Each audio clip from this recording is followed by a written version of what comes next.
of knowledge. Up to many of you receive $76 a month at the people with the highest use it however he or she sees best. It goes to medication, it goes to groceries, it goes to keeping the car running, it goes toward the heating oil, among other things. We've heard their stories over and over again about how this money has made the difference between them having to go into some type of subsidized care and being able to live independently as active members of their community.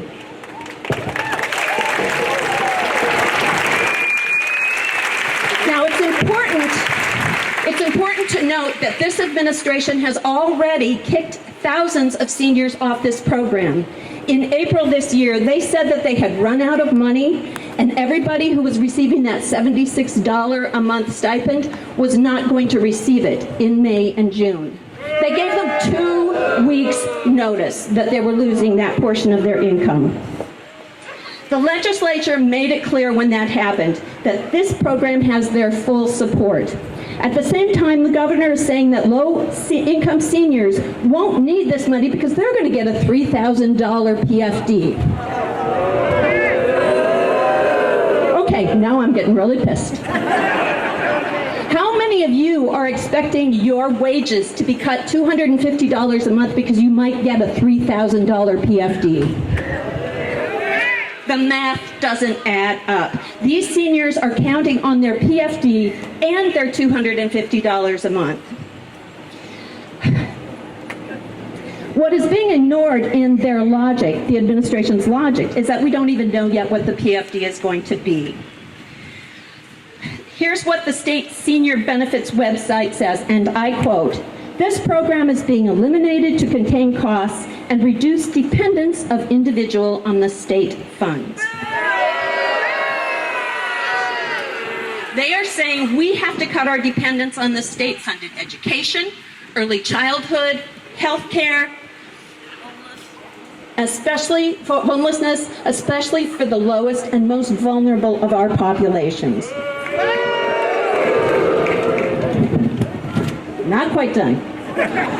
As I was getting ready to do this, I looked online. One of the things I love living in Alaska for 40 years is I've had a chance to learn a lot about the various indigenous cultures and values we have here in Alaska. And I found something from the Stanford University School of Medicine where they had looked at all of our different cultures, and they said Alaska Native cultures all hold certain values to be paramount to their cultures.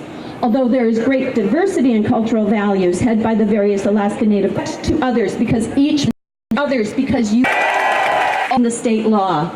Well, folks, the senior benefits program is in the state law. Pieces of silver. Thank you.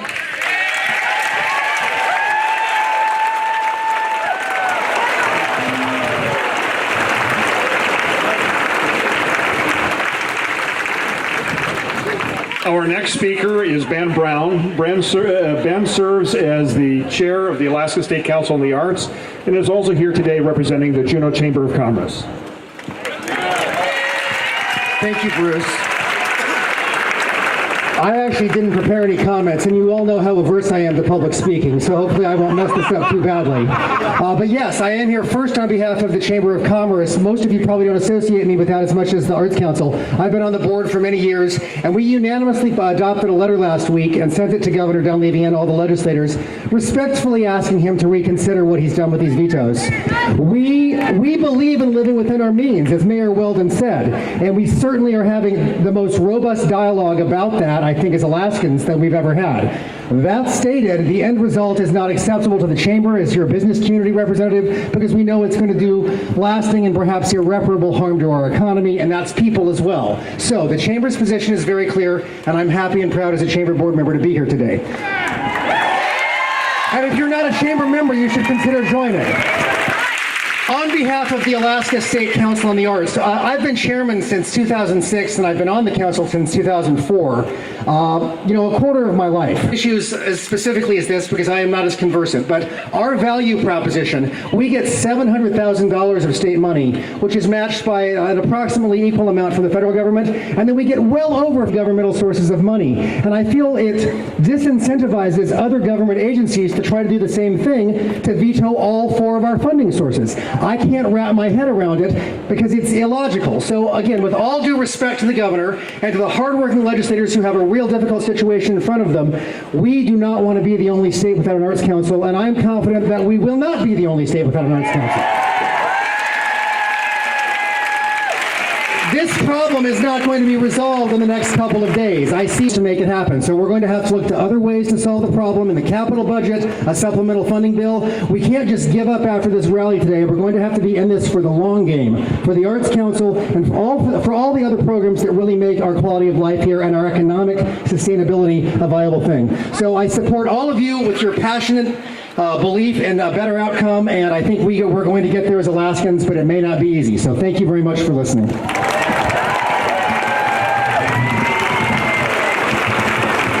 Thank you, Ben. One of Ben's shorter speeches. All right, so the next speaker we have is Joe Nelson. He is chairman of the Sea Alaska Board of Directors.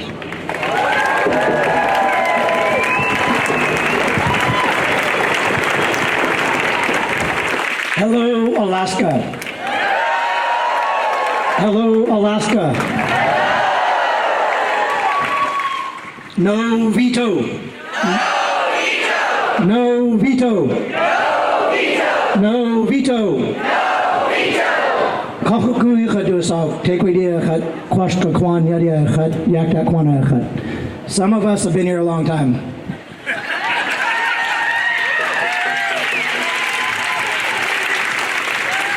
Some of us aren't going anywhere. Some of us, all of us, need to start searching for a common ground here. And I think that common ground is our families. Families. Nobody can deny our families. I can picture the pocket that are holding up, and not even here in Juneau right now, that are supposed to be in this building. They are digging their heels in, and I'm trying to drag them out. He's coming after the other half next year. These families here that have been elected as public servants to serve Alaska, to serve all of us. And these cuts, it's not just a few thousand jobs. Every one of these few thousand people have families. It's thousands of families, and it's not pretty. And some are basking in this glory, though, because they're working on dividing us. And our job here is to pull everybody together and to appeal to their common sense and to appeal to their common sense and invest in our future. Our best, most powerful asset that we have in the state is our children.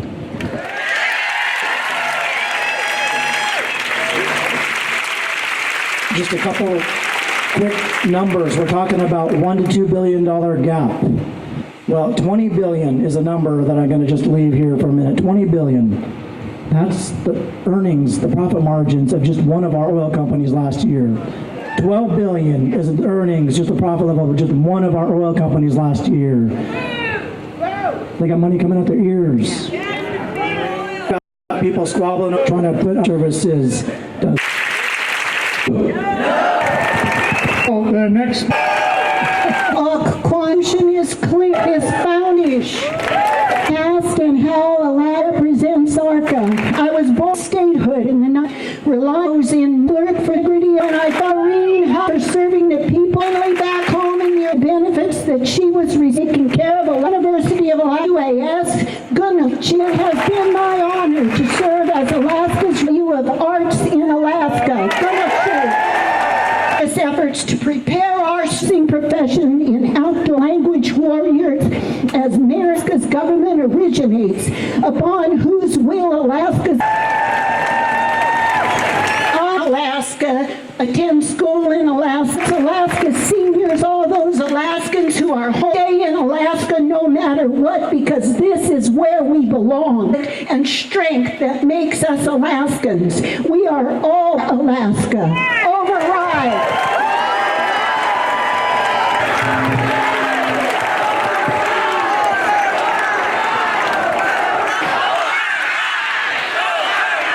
Pastor Terry Harvey.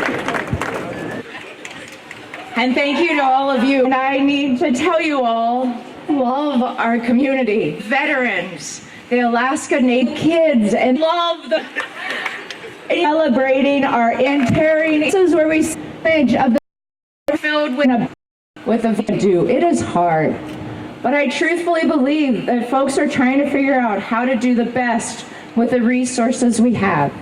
We might not all agree on what best looks like or what those resources are, but I've always been treated with honor and respect in these chambers. Except once. It was a time several years ago when I was serving in the Senate and I was talking to the sound tech, and a senator came and ran right into me, never acknowledged my existence or apologized, and it didn't hurt. I mean, it's okay. It was just kind of startling to be treated like that in those chambers. So I found out his name because I wanted to know if someone will treat me as invisible in that place, then what will keep them from doing it again? I'm not going to name any names, but I am going to tell you that this time when I am bulldozed, I am not going to be silent.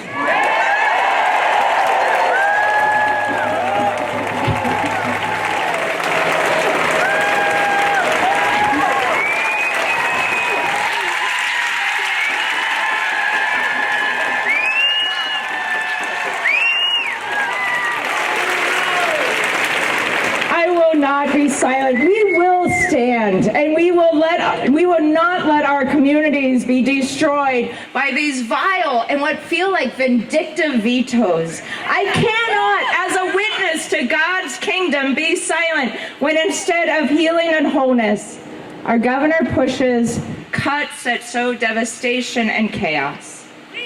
So I respect the legislature.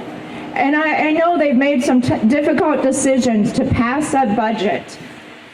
And now I ask them to stand, to not be bulldozed, to stand their ground and override these vetoes.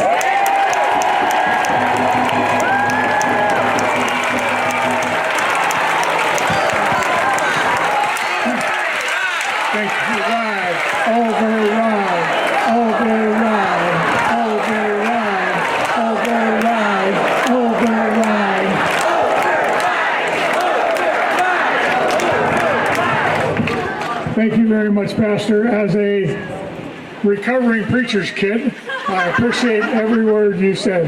It's my pleasure now to introduce to you Amy Jo Miners, former Alaska Teacher of the Year. Thank you. Thank you. Wow, that's a crowd. I love it. So as we gather here in the heat and the smoke this afternoon, I want to pause for a minute and give thanks to our firefighters who are diligently working to save our state in another way across our entire state. Your service is greatly appreciated, and let's hope that the university's firefighter training program out of UAF survives with overriding of the vetoes.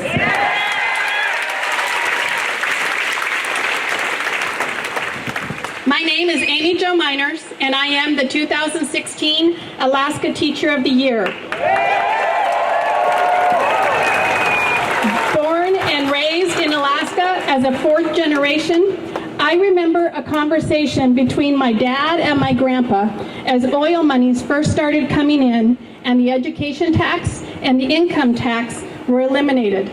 They were concerned about how difficult it might be to bring them back as stable funding if oil monies happen to decline. Now look where we are. I really wish that James Harris the 2017 Alaska Teacher of the Year, was here with us to speak today and share his wisdom. Unfortunately, he's moved his family out of state in search of a retirement system and stable school funding elsewhere. Alaska no longer provides either. And he's not the only one. As of May, the Kenai School District alone lost more than 80 teachers. In May, already. Teachers are leaving the profession and the state in the greatest numbers ever seen. Districts across the state, rural and urban, are desperate to attract and retain teachers for several reasons. First and foremost is our Tier 3 retirement problem. Second is unpredictable funding. Now, kudos to the legislature last year for providing forward funding in education so that districts could actually plan appropriately for the coming school year. Well done. But now that ability is called into question, and teachers fear pink slips. How can we expect people to live in that fear year after year after year? We need stable forward funding for our schools.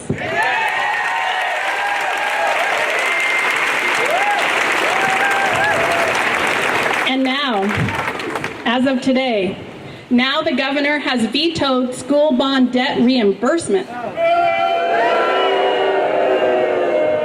Suddenly, districts are left holding the bag for what the state agreed to support for the infrastructure for state public schools. How can the governor, who as a member of the Mat-Su School Board in 2011 voted to approve their $214 million school bond, now veto and place the burden on municipalities? If you are forcing municipalities to levy new taxes, you are the governor responsible for those new taxes. That is literally passing the buck, and it is wrong. So the bottom line, students and families will be hurt by these vetoes. Where's the sign over here? Cradles to college. Cradles to college. Families will be hurt by these vetoes. Quality teachers like James Harris and others will continue to flee our state in greater numbers. Schools will needlessly close or increase class sizes, all things we know are bad for student learning. So please, I ask the legislature, override the vetoes. And legislators, especially those of you who might be meeting in another place at the moment, would you please consider what taxes your municipality would have to levy just to cover the school bond debt reimbursement? Please override these vetoes. Thank you. Thank you. To show you how resourceful teachers are, her speech was written on the back of envelopes. As also the father of a high school teacher in Albuquerque, I appreciate every word she said. He graduated from Juneau, and I didn't think he'd ever end up being a teacher. The kid that graduated to want to be a teacher runs comic book conventions, so what do I know? This school system in this town prepared those children for what they are doing now as adults, and I really do appreciate it. So I'd like to introduce Brian Wilson. He's the Executive Director of the Alaska Coalition on Housing and the Homeless. Hello, how's everybody doing? All right, I had no clue I'd have to follow the Teacher of the Year. That's pretty intimidating. You have to tell me what grade you give me when I get back. So yeah, my name is Brian Wilson. I am the Executive Director of the Alaska Coalition on Housing and Homelessness, and I am here today because Alaska is on the verge of an unprecedented housing and homelessness crisis. Included in these 182 line item votes is the elimination of 4 key grant programs that provide emergency shelter, case management, homeless prevention, and other services targeting vulnerable children, domestic violence victims, low-income seniors, and other marginalized populations. Without an override, communities across Alaska will see immediate and severe increases in homelessness. And in fact, many communities, particularly rural communities, will lose 100% of their ability to serve vulnerable populations in need of safe and stable shelter or housing. I'm going to list off a couple examples of these cuts, and I'm going to ask you, are you okay with them? So in Fairbanks, they're going to be forced to close the only shelter in the North Star Borough that serves homeless children. Are we okay with that?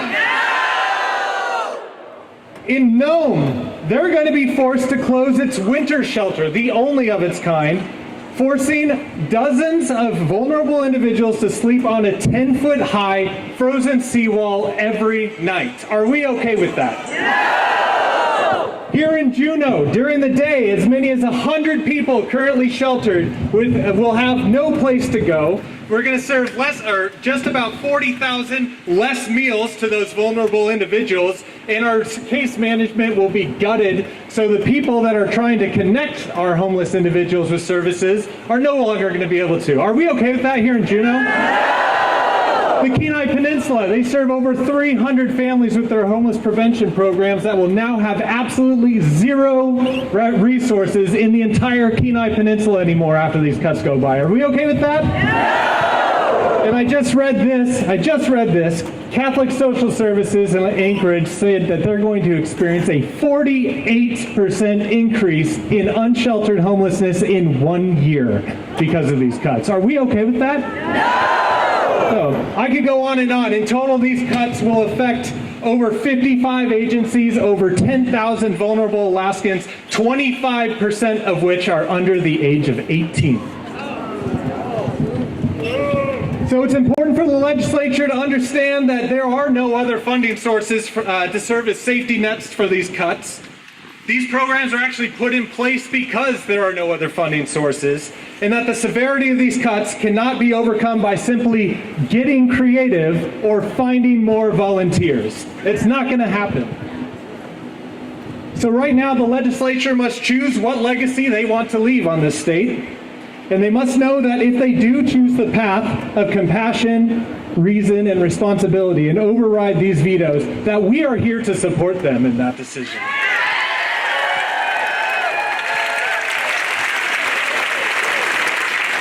So after this rally, try to find the front door, how to get into this building here. I think it's over there somewhere. And make sure to go in and find your elected officials, that you stand with them if they choose to save our state. So thank you for the opportunity to talk.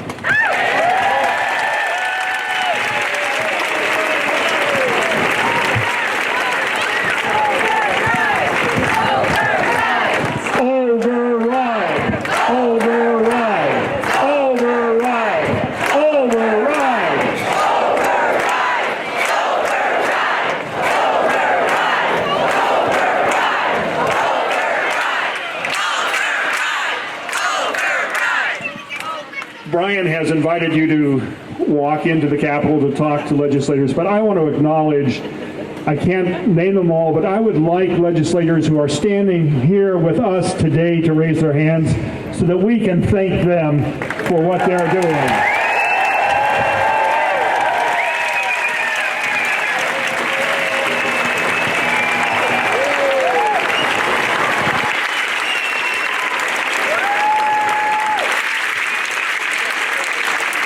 We're nearing the end of the program, but we have a couple wonderful speakers yet. I'd like to call next on Isra Keiko, who is an early childhood advocate and activist, and you'll see very clearly why she is motivated to be here today. Hi.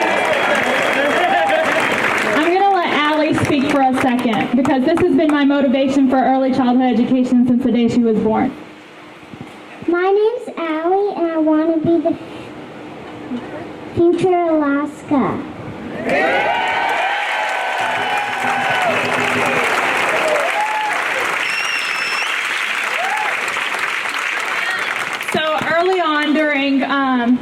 our current governor's campaign. His campaign has reached out to me to ask for his support.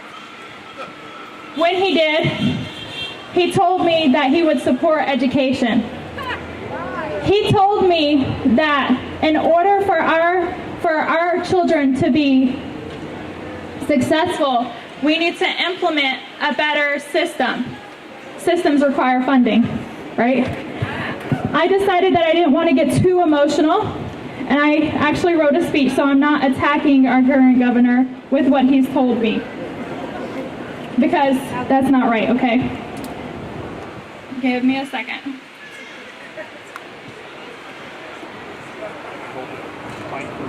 I got it, thank you. There's an age-old line that children are our future. What we pour into our children and the young people of our communities will stand long after we move from the earth. Our teachings will become our legacy, and their successes will stem from the groundwork we laid before them and the opportunities they are offered by us. With such drastic cuts to education all around, funding in a short period of time, we're not only eliminating dollars spent on the university system, but Governor, you're taking away the opportunity for people who choose post-secondary education and for families to choose to send their children to building blocks for a more defined Alaska. You are inhabilitating the opportunity to invest in our future by furthering the education of our children, their knowledge, with their base and enrolling with the opportunity to enroll in college. Alaska is already struggling with college graduation rates, being the second to last in graduation rates at 32% of enrollees in four-year post-secondary institutions throughout the United States. That means if we don't fund young at an early state, they're going to fail. We're setting up our children to fail for our future and their future.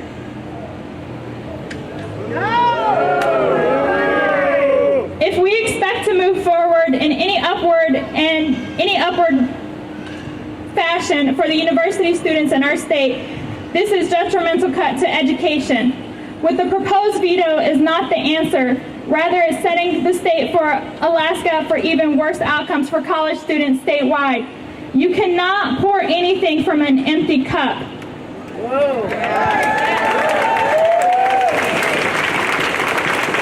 When you, Governor Dunleavy, recently said that you think Alaska's best days are ahead of us, with, I quote, shrinking side of the economy, I'm not sure that you fully grasp the repercussions of stripping early education and all other forms of education. There are ways to reduce. I know of a couple, but not going to state it, which was a big pledge of during your campaign. But I'm one of many persons in Alaska representing the voice that strongly feel there are better ways about it than devastating vetoes and funding cuts that you have currently chosen. Yeah! That's right.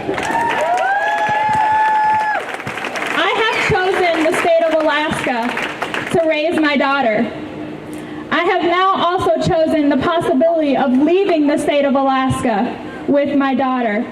I moved to the U.S. as a refugee from Iraq. This is not what we want to do to our children. We need to set them up for all kinds of success. We need to invest in them young. We need to invest in them post-secondary education. Education is not our cut. That is not our answer. I have role models, and one of my role models is actually Jeff Bezos. And one of his big things is a good leader changes his mind. A good leader can go back and flip-flop. That you are not set strong in what you say if you're a good leader. You can go back, change your mind. Governor Dunleavy, I want you to be a good leader. I want you to go back and flip-flop on what you've said. Like Jeff Bezos says, it's okay to be a good leader that flip-flops with new knowledge.